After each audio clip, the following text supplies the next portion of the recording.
Hey guys, today we're talking about becoming proactive, planning for inflation. My name is Isaiah Goodman, the Chief Financial Advocate at Becoming Financial. What the heck is inflation? We've all kind of heard about it, or we generally know that things cost more, but how does it work? What is a good example? The best one is you hear somebody that's a little bit older in age and they say, back in my day, this used to cost this. A candy bar used to be a quarter, or a soda used to be a nickel. All these different things that cost more today than they did in the past. Why does that happen? Well, there's a couple things that go into that. The easiest way to explain it is there's not enough dollars, or there's more dollars and not enough goods than are out there in the economy. So if you think about the Federal Reserve, they print $1 million. Now there's $1 million more to buy all of the same amount of things. So what do you think will happen to the prices? They will go up, because if there's more dollars out there to buy them, there's more profit to be made. That's the easy example, is as more money is printed, the cost rises for things because there's more dollars to buy those things, right? Here's a little bit more complicated, more thoughtful example. As the US economy runs, it's typically through the stock market.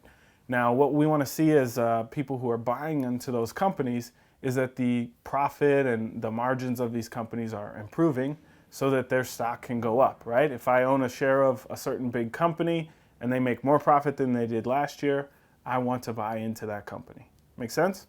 So the only way to show that is to either lower costs or to improve your revenue. That's the only way to show a higher profit margin, is to lower your costs or to improve your take home. Now, what's an easier way to take home more than to cut people?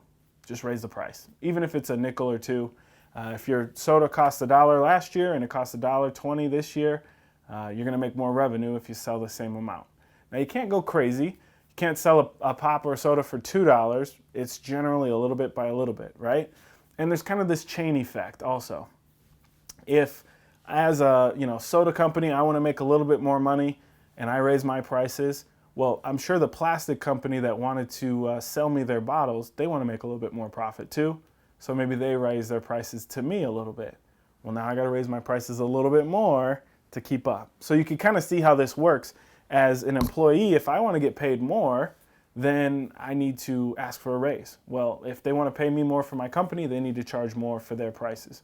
You see how this kind of adds onto itself?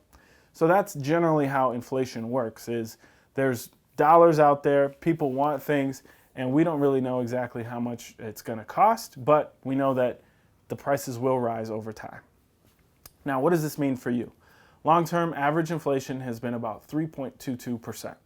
So maybe not every single year, but long-term since the 1900s, inflation has grown by about 3.2% per year. Now that means that prices will double about every 20 years. So if you've heard of the rule of 72, take 72 divided by 3, and it's about 20. That means about every 20 years, things will double in price. So if something costs $500 today, at 3% inflation, 20 years from today, it'll be about $1,000. Now, what does this mean for you long term? Why we're talking about this in terms of your retirement is, let's say something costs $500 today. Well, when you retire, you need to have $1,000 to buy it. Make sense? So let's say you're not retiring for 40 years. If something's $500, how much is it going to cost in retirement? It's going to be $2,000 when you get there. So you need to think about that in terms of your investments and your growth, what you're putting your money away into.